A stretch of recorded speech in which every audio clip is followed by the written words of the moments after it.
Good morning. Good morning. I'm Favor. I'm Robert. Welcome to Life with Favor and welcome to the Enchanted Princess Cruise vlog series. Because we did not open up this cruise vlog, we were so excited to get on the ship and get this cruise started that we just forgot to open up several days worth of vlogs. So that's what this is right here. You're going to see this introduction a few times throughout this cruise vlog series. So there you go. But just to give you some quick information that will be the same on every single vlog, as much information as I can put along the side of the screen here I'm going to put. I will be scanning and posting the princess patter along here, menus here, breakfast, lunch, and dinner in the dining room. Anything I can possibly put here, I will put here. Can't change the size of it, can't change the font, can't change any of that. Press pause and pinch and zoom so that you can see, take a screenshot, whatever you need to do. I can't make it any bigger. We are not sponsored in any way, shape, or form. If you are interested in how much we paid for this cruise, how much our excursions cost, how to get in contact with the excursion companies, everything will be linked for you down in the description box. Just click show more below this video, depending upon what device you're on. If you're on your television, please just hop in on your phone. You can open up the description box or laptop or device. Yes. Thank you so much for joining us. Thank you so much for watching. Don't forget to subscribe and give this video a thumbs up if you're so inclined. And we will see you in just a second in whatever port of call, embarkation day, whatever we are doing. All right. Look at that. Good morning. Ooh. Are you hungry? Good morning. Let's kind of buzz through here before anyone's up so we can see.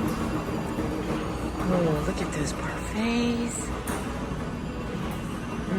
Okay, sauteed mushrooms, eggs, corned beef hash, baked beans, boiled eggs, sausage and bacon, baked tomatoes, grilled potatoes, roasted potatoes, green smoothie, different smoothies, and fruit. I will grab a couple bananas this morning. I don't know if it's open yet, so I don't want to touch it.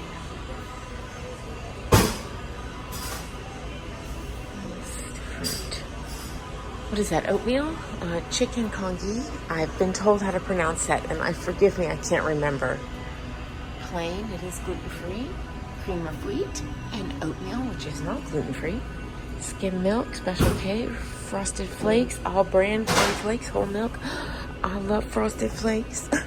I can't eat them anymore. Honey, cinnamon. Look at these. Ooh, what are those? Monkey bread. Oh, yummy. More cereal. Whoops. Prunes, pears, peach compote. Oh, I can eat those. Rice Krispies, muesli, vanilla yogurt. Oh, goodness gracious. How you could not want for anything for breakfast here. Fruit. Y'all haven't even had coffee. Look at those croissants and the kolaches. Vegan rolls, assorted vegan pastries. Interesting. Vegan croissant. Isn't it all vegan? I guess maybe it has eggs in it, I guess. Okay. Heart, okay. Croissants, banana bread. Oh, look at you. Banana walnut bread, and the cake. There's that monkey bread. Oh, yummy. All right, let's keep looking. Hold on. Pound cake. Strawberry, lemon, pistachio. I don't know how to say that. Palmier. Lemon Danish, strawberry Danish, chocolate Danish, blueberry muffin, bran muffin, carrot muffin. See, oh, gluten-free. We have gluten-free bread, little Danishes. Lovely. Lemon, blueberry, strawberry or cherry, and plain. And then the gluten-free bread. Very nice. I lost which way we came. I'm gonna go over here. Usually there's two buffets, but this one's probably not open back here. Yeah, it doesn't look open back there. So you see that? That's the coffee. That's what I need right now. Over here you have decaf, hot water, decaf, coffee, regular coffee. Then you have hot water and hot chocolate. And we have cream, skim milk, and whole milk, water, ice, orange juice, and apple juice. And all of this over here, oh, you have lemon slices as well. All of this is included. The tea, we have Darjeeling lemon tea, I can't see that one. That one right there. Cozy chamomile, mint, and English breakfast, and then Lipton tea. Splenda, equal, sweet and low, and more Splenda. So there you go. So they do not have stevia. So if you are a stevia person, bring your own, which I do. Honey, raw sugar, and white sugar. Okay, it's coffee time.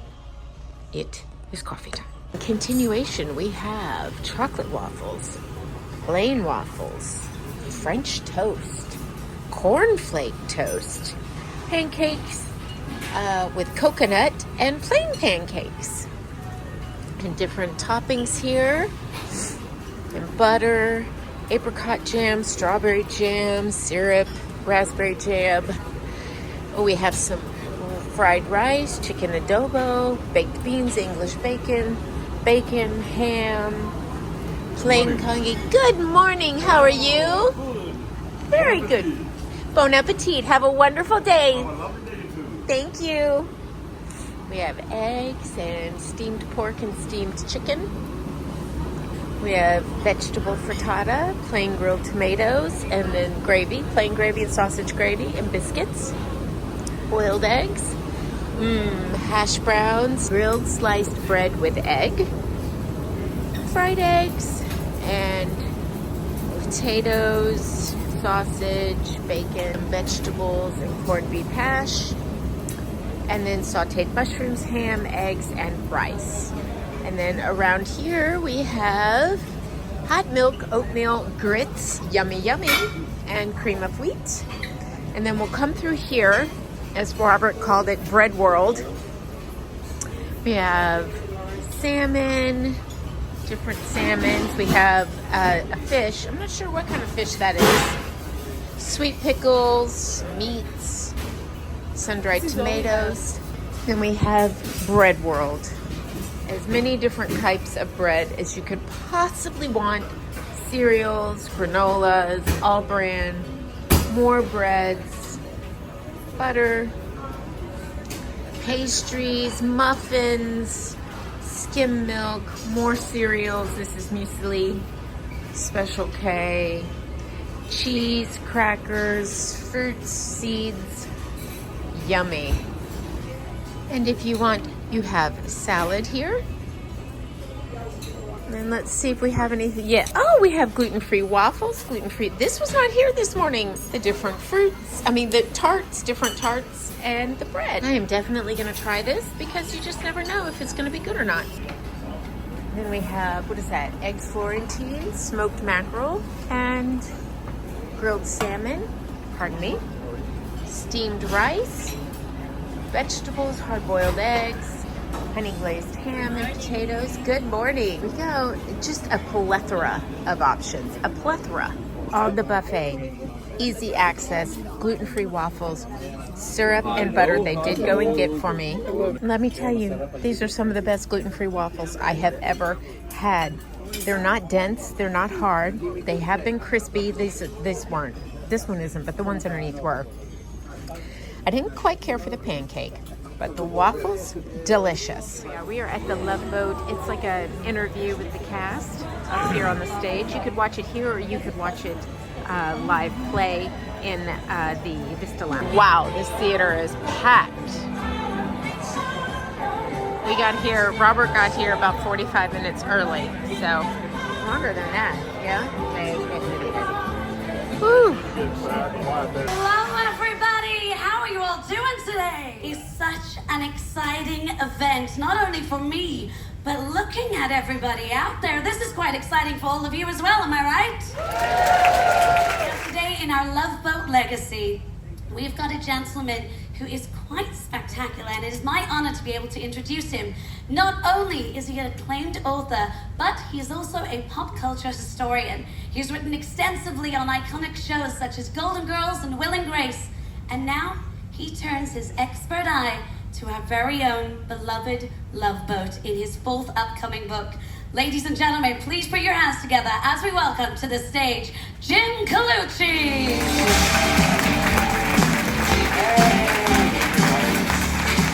Hi, Jim. Thank you. I am so excited to be here, and I love that the music that they were just playing, that was a snippet of the song Back in Time. And whenever I hear the words The Love Boat, I'm sure you feel the same way. That's the effect it has on me. I'm back to being that 8-year-old kid when it premiered, or you can all imagine where you were on Saturday nights watching it. And what's so great about it is that the people we're about to talk to became not just castmates on a show, but over 9 years of really feeling like you're in the intimate parts of their lives on the ship. They feel like beloved family members. And so we're gonna get to ask them all about that today. I am very excited. Well, ladies and gentlemen, gonna leave you in the capable, wonderful hands of Jim Colucci. Thank you very much. Thank you, Jody.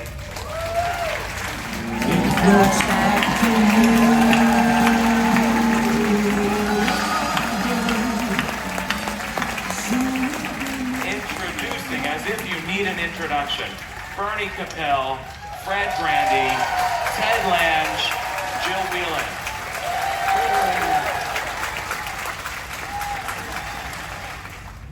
Your show built this industry back up into these giant, wonderful ships.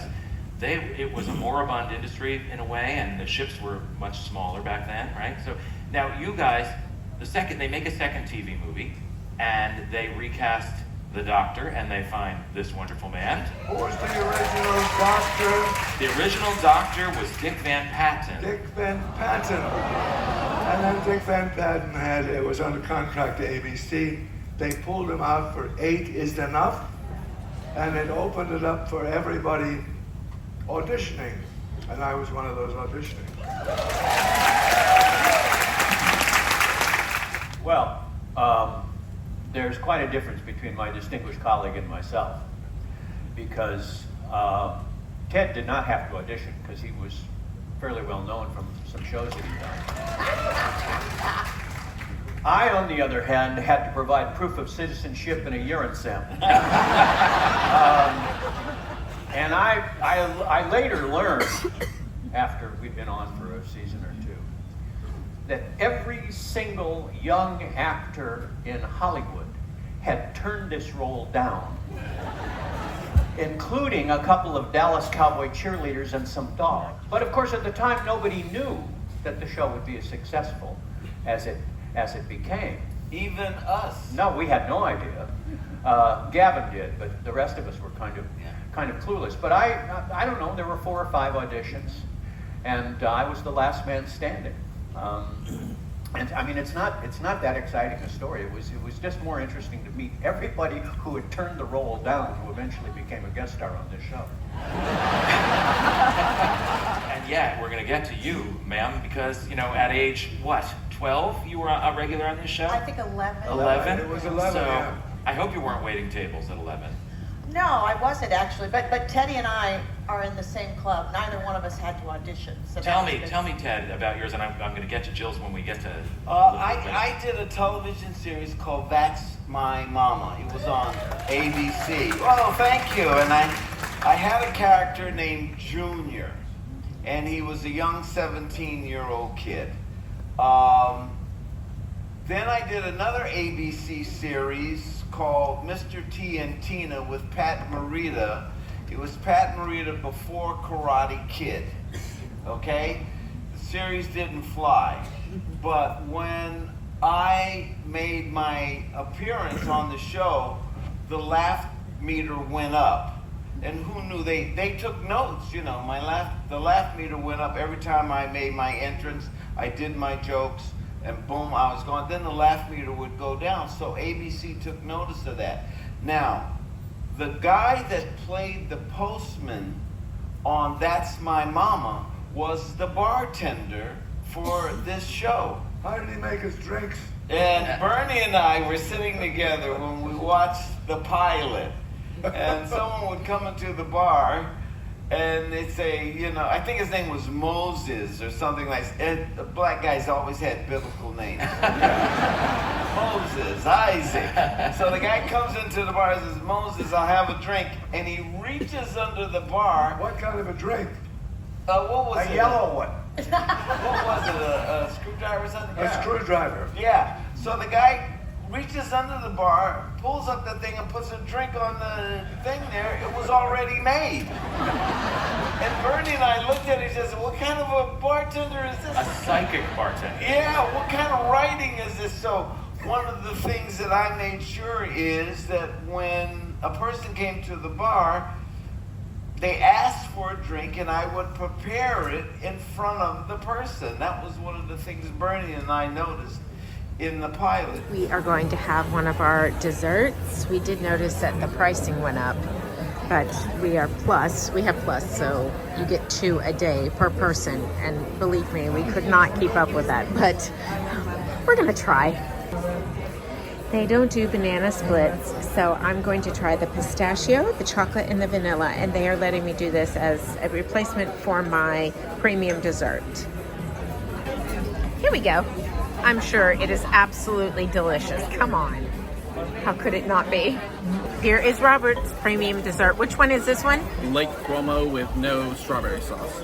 Looks wonderful.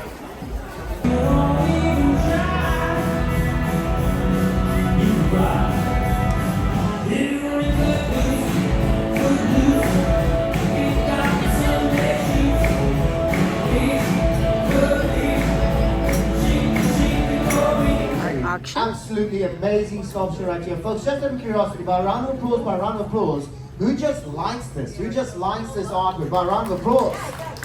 Absolutely. Folks, you can put this wherever you want to and it will become a centerpiece. It is extremely powerful, the image that we're looking at right here, folks, with the Liberty Bell. Absolutely amazing. Get your bid cards ready. Get your bid cards ready. CP390. Folks, this is CP390. It is a solid bronze sculpture with hand-applied patina paint. Recommended opening price on this artwork is $13,236. We're going to start the bidding on this one at only $11,500. To have $11,500 room, this is where you put a bid card now. $11,500 going once, $11,500 going twice. I've got $11,500 out of $11,600. I've got $11,600 going once, going twice for any final one. Can I see a bid card one more time? That is sold, but at $239. Give on applause, ladies and gentlemen. Here today is just giving you a behind-the-scenes look as to what life is like as a crew member. Where we live, where we eat, where we socialize, what it takes to become a crew member here on board. And afterwards, I'll give you the opportunity to ask some questions, anything you've wanted to know. I do have a few videos that we're going to be showing here. But basically, what I want to do, I know this is something that a lot of people are curious about. A lot of people want to know where we sleep, where we eat, what is the food like? Do we eat your leftovers? We get asked that a lot. The answer to that is no. But I am going to be standing off to the side just so that you can have a look at the screens. But first of all, I just want to answer 3 of the most frequently asked questions that we get asked as a crew member. So first of all, getting to the ship. This is something people want to know. Do we pay for our own flights? No, we don't. Princess will pay for our flights. However, because they are paying for flights for hundreds of thousands of teammates, they're not always the most direct flights. It once took me 4 days to get from Johannesburg, South Africa, to join my ship in Fiji. And anywhere from South Africa, it is a little bit of a roundabout route, but you know what? The great thing is they will pay for the flights. We will normally land a day before joining the ship. We will have an overnight in a hotel and then join very early the next morning. So that is how we join. What is needed to be able to work on board? Well, there are several things. First of all, we need to complete a medical. Medical certificate does need to be passed. It's normally valid for 2 years. A doctor can restrict that and make that for 1 year. Reason being is that not only am I your cruise director, not only are they your bar staff, but we've got safety duties that we need to perform as well. So if anybody here does need to muster in Muster Station A, the Princess Theatre, you are in very good hands. I am your muster leader. So I'm very happy about that.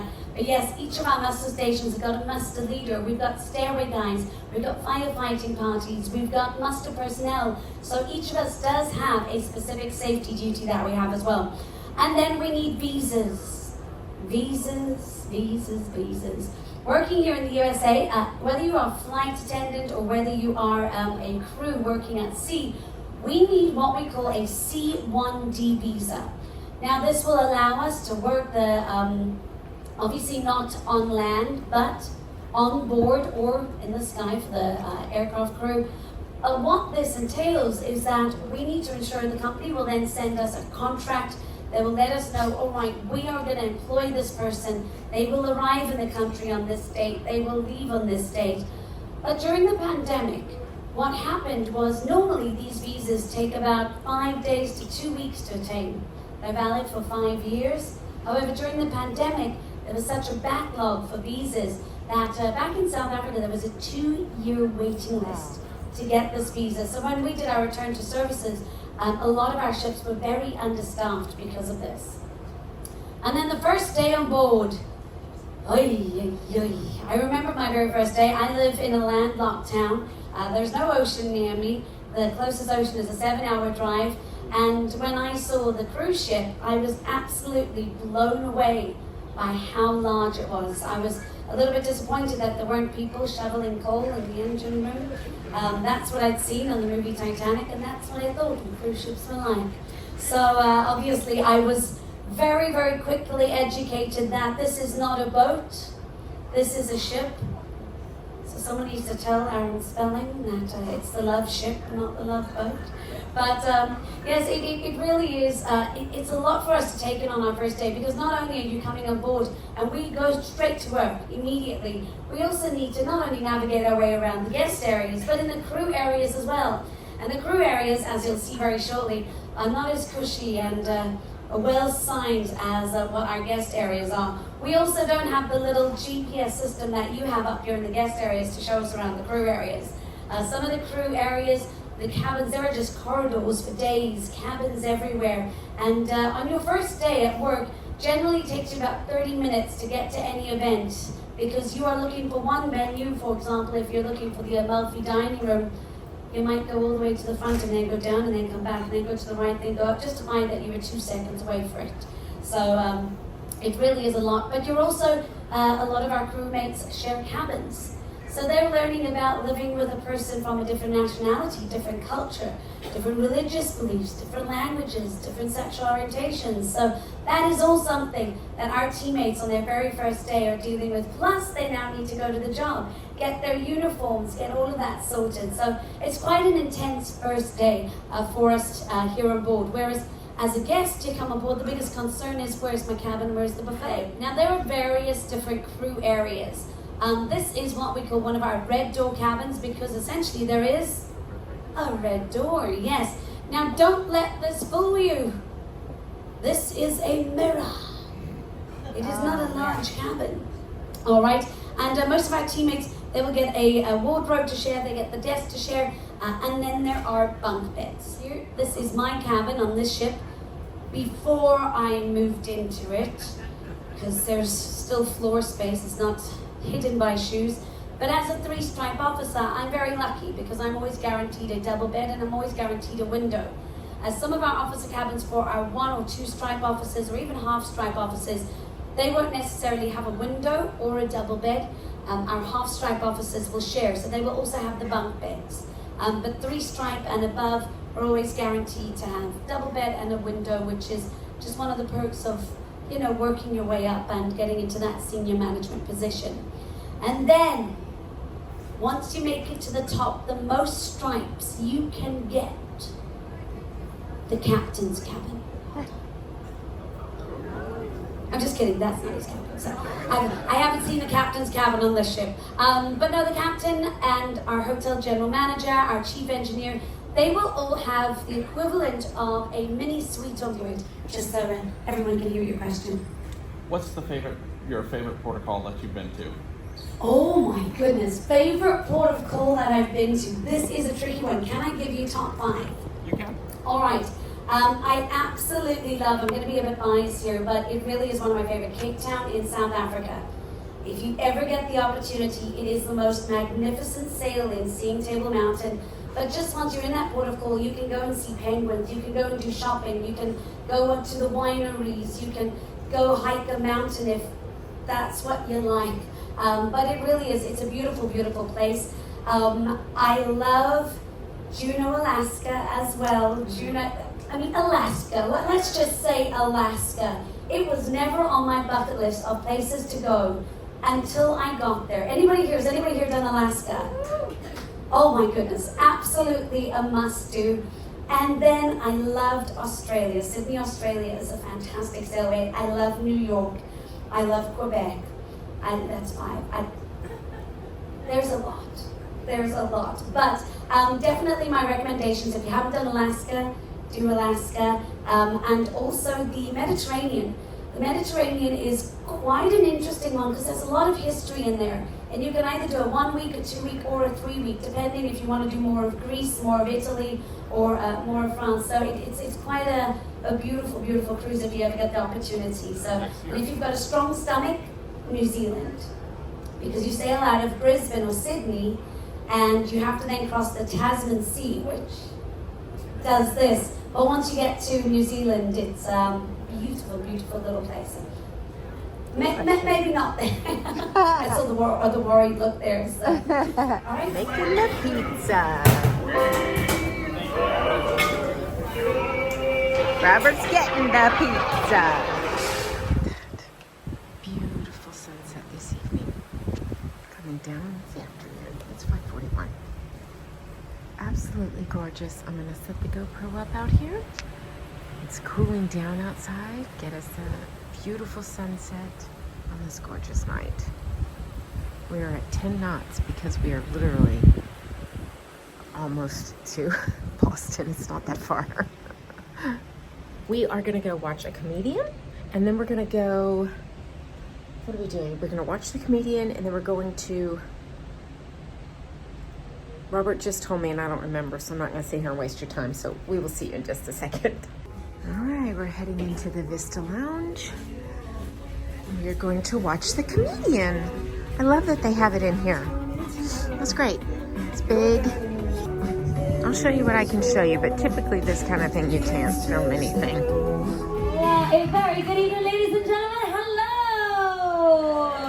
And welcome to the Laugh Lounge. Now, this is going to be your home of comedy throughout this entire vacation. And tonight, we are starting off strong. We are setting the bar very, very high with not only a personal favorite of mine, but a princess favorite act. Now tonight's special guests, they are vibrant, they are dynamic, they are energizing, they are on Red Bull number 75. Please give it up for Alfred and Seema! These men promptly escaped from a maximum security stockade to the Los Angeles Underground. Today, still wanted by the government, they survive as the A-Team.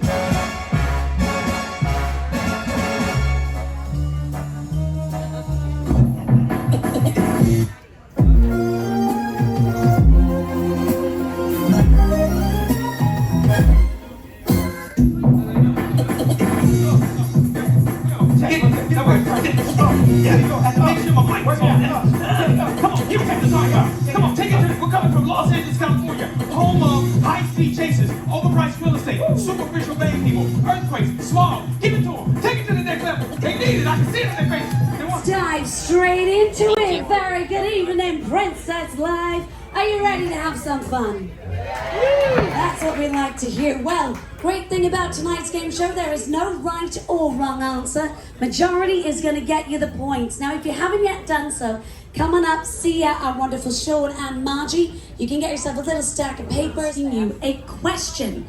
Nice, easy, simple question. Not like last night's yes or no. Ladies and gentlemen, are you ready to begin?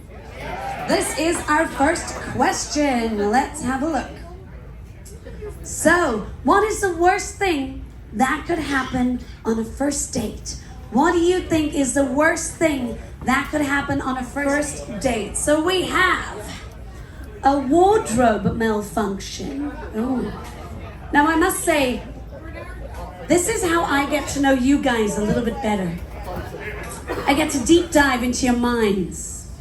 I get to know what you are really like. Short, thank you very much. Now I know what you guys are really like. Fabulous. We have diarrhea. We have you forget your wallet. Is that deliberate? Maybe. You get slapped in the face. T46. My goodness. One team said that it is Aunt Flo has come to visit her. Turns out your date is Gopher.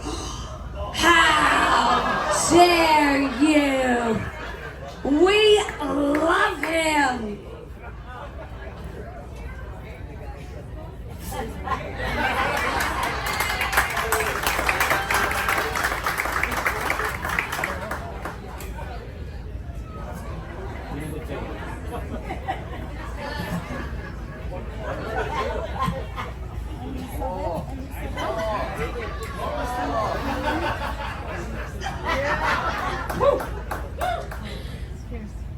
There we go. Why did so many people write down fart? You wet yourself as well. This is going in a great direction, I say. You get stood up. I think that's kind of bad. You meet your ex or theirs. She is a he. Listen, 2024, baby, anything could happen. You get sick, you clog up their toilet. Why is there so much toilet humor here tonight? Here we go. Your date goes to the bathroom and never comes back. You find out they're married. They bring their mom. You find out they're related to you. Team 11, you get an STD. You naughty on your first date. Here we go. All right, but we did have a majority, and the majority was Getting stood up. getting stood up. I never thought I'd hear so many people cheer for getting stood up before. So. We had such a great day. The evening completely got away from us, and we forgot to close out the vlog. Alfred and Seymour, the comedians, were very funny. We really enjoyed their show. It was so relatable and just silly and fun and nonstop. It was great. We are so glad they now host comedy in the Vista Lounge. There's just much more room, and it's much more comfortable than in Princess Live. And of course, the Majority Rules game show was so much fun and so funny. We highly recommend any of the cruise director staff or cruise director led game shows. They're so fun, so engaging. They move quickly, and we just really enjoy them. So thank you so much for joining us, and thank you so much for watching. We really appreciate your time. If you haven't done so already, please subscribe. It is free. Don't forget to give this video a thumbs up if you're so inclined. Turn on that notification bell so you're sure to be notified when we upload new content. And we will see you in Boston next. Bye.